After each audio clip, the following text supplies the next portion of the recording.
Question रे कहला if ₹750 amount to ₹1000 in 5 year then what will it amount to in 10 year at simple interest। ताहले देखो एटा केते सहज रे हमें कर दबा याकू ना कोन कहूची ना 750 रुपीज 5 वर्ष रे 5 इयर्स रे हमरो हेई जाउची 1000 ताहले केते बढ़ी जाउची ना 250 बढ़ी जाउची आउ हमको केते वर्ष रे बाहर करिया पे कहिची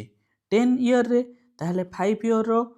2 गुणा टाइम ताहले जति की हमर सिंपल इंटरेस्ट होची ताहा भी तो हमर 2 गुणा हे जिवो ना ताहले हमर हे गले केते हबो 500 हे जिवो ताहले केते अमाउंट हे जिवो ना 7500 अमाउंट हे जिवो 500 आउ बढ़ी जिवो ताहले हमर हे जिवो टोटल 1250 ये हला हमर आंसर।